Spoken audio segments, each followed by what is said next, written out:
Have you ever noticed that even after a long walk, the very exercise we are told is the gold standard for staying healthy, your legs still feel heavy and tired, as if you are dragging weights behind you? Most of us have been taught for decades that walking is the absolute key to longevity and mobility as we age. But there is a surprising reality that researchers and specialized surgeons are just beginning to talk about more openly. Now, listen to this, because it might change everything you thought you knew about staying active and independent. Recent studies from major medical institutions are showing that walking alone actually misses a critical component of our anatomy that acts as a foundation for our entire body. I know what you're thinking. You've been doing your laps around the neighborhood, trying your best to stay fit, yet you still find yourself reaching for the armrest when you stand up, or feeling a bit unsteady when you step off a curb. But have you ever think why Japanese elders do some movement every day to stop muscle loss, and that actually work? Good surprise. It is deeply frustrating to put in the effort and still feel like your body is slowing down or becoming less reliable against your will. I want you to know right now that this is not your fault, and it's not a sign that you have failed. Stay with me here, because today I'm going to share a way to wake up a hidden power in your lower body that can completely change how you move. And the best part is that you don't even have to leave your favorite chair to see the first results. We're talking about reclaiming a sense of stability and energy that many seniors think is gone forever. And we're going to do it by focusing on one specific, often forgotten muscle that is now being called your second heart. Think about it this way. Imagine you have a beautiful, classic car that's been sitting in the garage for a few years. You might wash the outside and keep the tires inflated, which is like going for your daily walks. But if the fuel pump is clogged, that engine is never going to run the way it was designed. For many of us over 60, our internal fuel pump in our lower legs has slowly gone to sleep. This matters more than most people realize, because when this specific system is dormant, every other movement feels 10 times harder than it needs to be. You feel that heaviness not because you're weak, but because your internal circulation isn't getting the push it needs to return to your heart. Let me explain why this happens. Deep within your calf, there's a muscle called the soleus.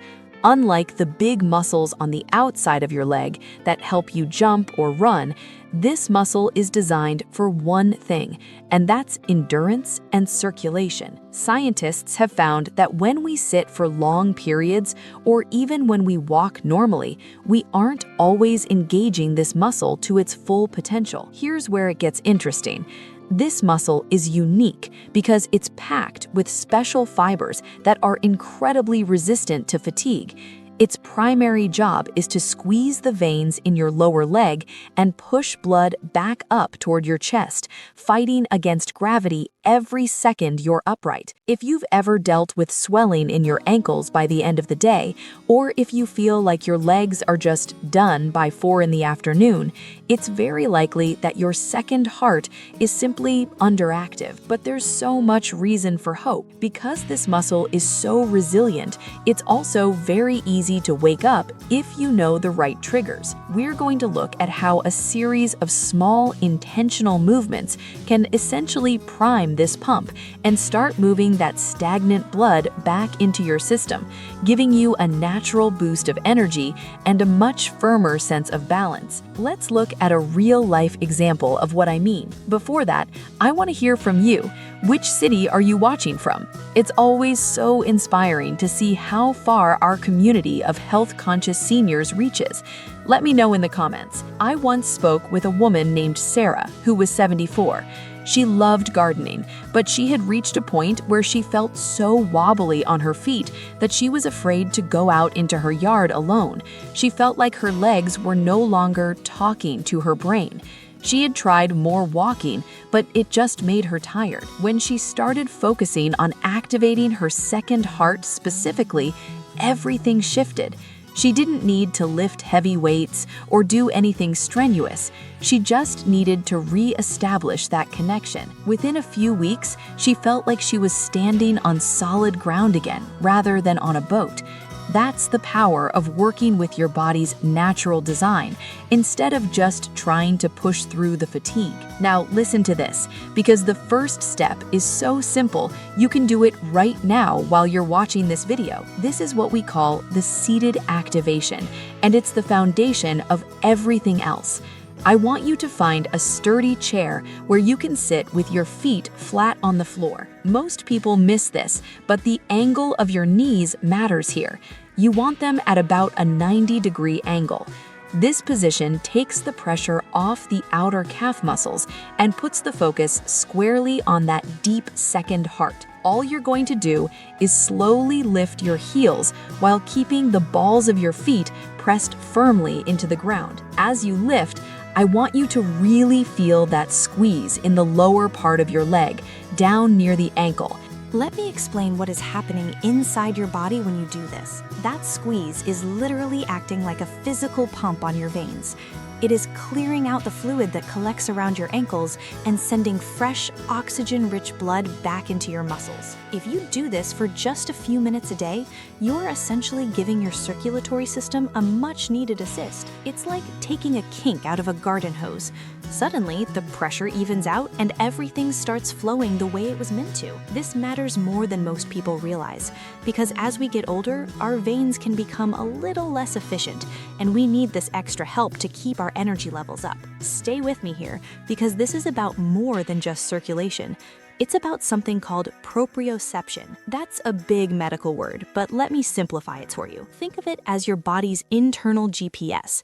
It's the system that tells your brain exactly where your feet are without you having to look at them. When our lower leg muscles are weak or inactive, that GPS signal gets fuzzy. That's why you might feel a bit hesitant when you walk on uneven ground or in a dark room. By performing these small, controlled heel raises, you are sharpening that signal. You are telling your brain exactly where your ankles are and how they're moving, which is the absolute secret to preventing stumbles and feeling confident on your feet. If this is helping you, subscribe. I share research-backed health videos every week for people over 60 who want to stay independent and strong. My goal is to give you the tools to take control of your health with simple, safe steps that actually work. Now, once you feel comfortable with that seated movement, we can move on to the next level of activation. This is where it gets really powerful, because we're going to use the force of gravity to our advantage. I want you to imagine yourself standing at your kitchen counter. This is the perfect place to do it because you have a solid surface to hold on to for safety. We never want to do these exercises without a bit of support, because the goal isn't to test your balance right away. The goal is to build the muscle that supports your balance. When you stand and perform a similar heel raise, you are asking your second heart to move your entire body weight. This next part surprised researchers when they looked at the data. They found that even a very small amount of weight-bearing exercise like this can significantly improve the density of signals going from your legs to your brain. Here's what I mean. When you're standing, your body has to work much harder to maintain its center of gravity. Most people think they need to go to a gym and use a machine to get this kind of benefit, but your own body weight is actually the most perfect tool you have. By slowly rising onto the balls of your feet and then, most importantly, lowering yourself back down with total control, you are training your muscles to be stable. Think about it this way. Have you ever seen a master architect building a skyscraper?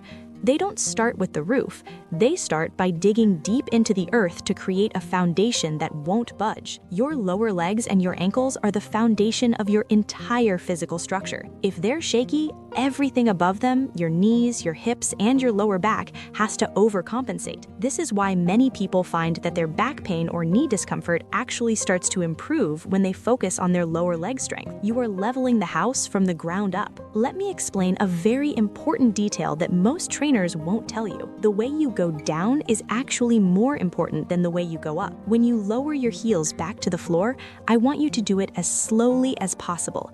This is what doctors call an eccentric contraction. It's the phase where the muscle is lengthening under tension. This is where the real strength is built, and it's also where your brain learns the most about how to control your body. If you just let your heels drop, you're missing half the benefit. Imagine you're trying to set a very fragile piece of china down on a glass table. You want that same level of care and control every single time your heels touch the floor. Stay with me here, because there's one more unlock that most people never learn about, and it's the true secret to activating the deepest part of that second heart. I know what you're thinking. You've done calf raises before. So what makes this different? Well, here's where the science gets really specific. Most of our calf exercises are done with straight legs, but when your legs are straight, the big outer muscle called the gastrocnemius does most of the work. To really target the deep soleus, the one responsible for that tireless endurance and the heavy lifting of circulation, you actually need to have a slight bend in your knees. Which part of this felt most relevant to you? Have you noticed that heavy feeling in your legs, or have you struggled with balance lately? Let me know in the comments. I love hearing your stories because it helps me understand what topics we need to dive into next to keep you moving well. Now, let's go deeper into this bent knee secret. Imagine you're standing at that same kitchen counter, but instead of keeping your legs locked straight, you give your knees a soft, athletic bend, just a few inches. Now, try that same heel raise from this position. You'll immediately notice a difference. It feels deeper, doesn't it? It feels closer to the bone. That's because by bending the knee, you have essentially turned off the outer calf muscle and forced the soleus to do all the work alone. This is the movement that surgeons often recommend for people who are recovering from injuries or who have chronic circulation issues, because it's the most direct way to stimulate that internal pump. I want to share a story about a man named Robert, who was 82. Robert had been a very active hiker his whole life, but in his late 70s, he started to feel like his legs were giving out on him. He felt like he was losing his independence, and it made him very sad. He thought he was just getting old and there was nothing to be done. But when he learned about this bent knee activation, he realized that his deep muscles hadn't disappeared. They were just out of practice. He started doing these simple raises every morning while his coffee was brewing. He didn't do hundreds of them. He just did 10 or 15 very slow, very intentional ones. Within 2 months, he was back on the trails. He wasn't doing 10-mile hikes anymore, but he was out there, breathing the fresh air and feeling the ground beneath his feet again. That sense of, I can do this, is what we are really after. This matters more than most people realize, because our mental health is so closely tied to our physical mobility. When we feel trapped in our own bodies, our world starts to shrink. We stop going to the grocery store because we're afraid of the long aisles.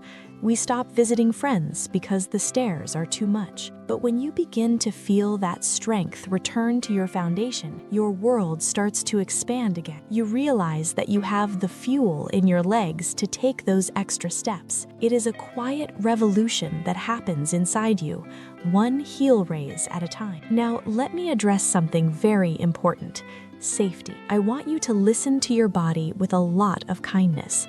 If you ever feel a sharp pain, or if you have a history of blood clots or severe heart issues, you must talk to your doctor before you start any new movement routine. These movements are designed to be very gentle and safe, but you are the world's leading expert on your own body. If something doesn't feel right, stop and rest. We are not looking for no pain, no gain here.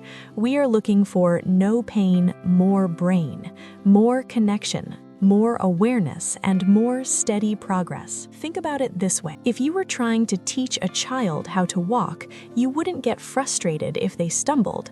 You would encourage them and give them a steady hand to hold. I want you to be that same encouraging presence for yourself. If you can only do 3 raises today, that is a success. If you find that you're a little wobbly, that is just information your brain is using to get better tomorrow. Frame this decline not as a personal failure, but as a natural part of the journey that just needs a little bit of specialized attention. Here is what I mean when I say this is doable. You don't need to set aside an hour a day for this.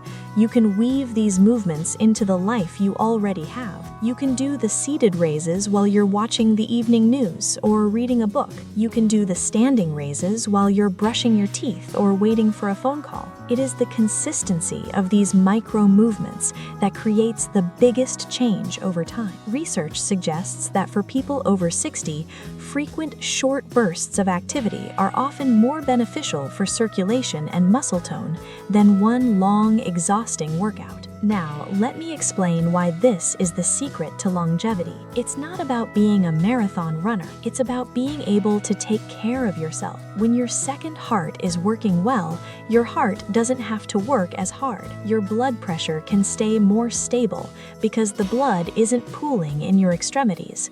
Your energy levels stay more even throughout the day because your muscles are getting a constant supply of what they need. You are essentially making your entire body more efficient. Stay with me here because this next part is something that most people miss entirely. When you improve the strength and responsiveness of these lower leg muscles, you are actually protecting your joints. Think about your ankles and your knees as the shock absorbers on a car. If the springs are old and weak, every bump in the road sends a jolt through the whole frame. But if those springs are firm and responsive, the ride is much smoother. By strengthening the soleus and the muscles around the ankle, you are providing a better cushion for your knees and hips. This can lead to less joint pain and a much more comfortable walk, which makes you want to move even more. It's a beautiful, positive cycle. I know what you're thinking. I've tried exercises before and I didn't see a difference, but I want you to consider that you might have been working the wrong muscles. If you were only focusing on walking or on the big outer muscles, you were ignoring the very foundation that makes those movements possible. You're going deep into the anatomy to support the systems that actually carry you through the day. This matters more than most people realize, because we often think of aging as a one-way street toward becoming more fragile. But the science of the human body is showing us every day that we are much more adaptable than we think. Your muscles don't know how old you are. They only know what you ask them to do. When you ask them to engage, when you give them the right signals and the right blood flow, they will respond. It might take a little longer than it did when you were 20, but the response is still there, waiting for you to tap into it. Think about it this way. You're reclaiming your body intelligence.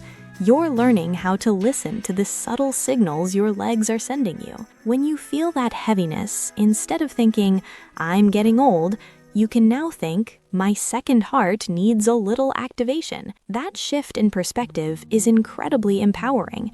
It takes you from being a passive observer of your own aging to being an active participant in your own wellness. I want to remind you that every step you take in this direction is a victory.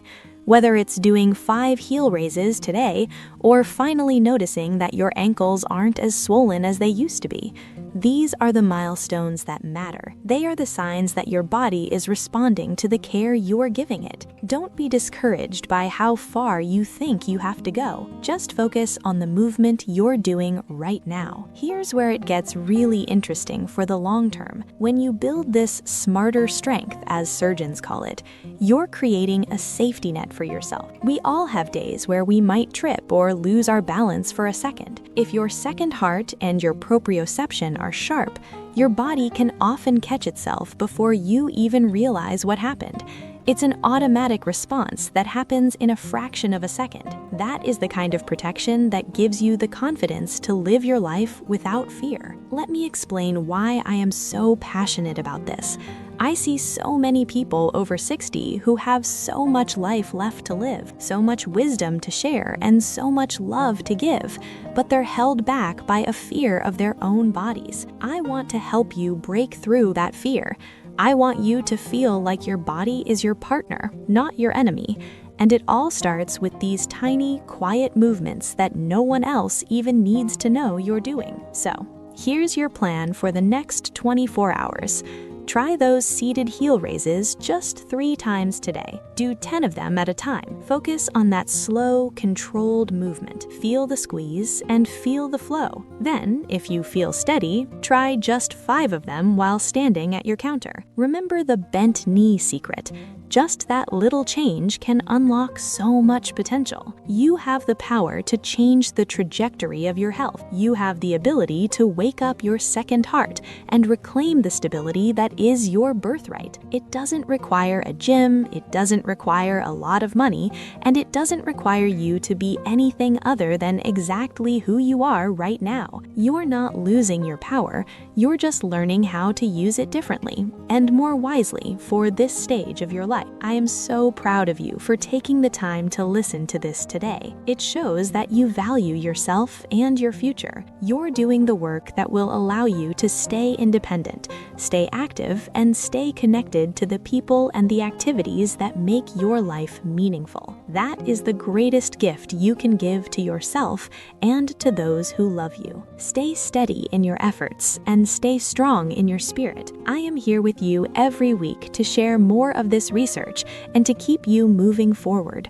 We're in this together, and I truly believe that your best years are still ahead of you, especially when you are standing on a foundation as solid as the one we're building today. As we finish up, I want you to take a deep breath and feel the ground under your feet. Really feel it. That's your connection to the world. And that connection is only going to get stronger from here on out. You're doing something wonderful for yourself, and you deserve to feel the benefits of it in every step you take.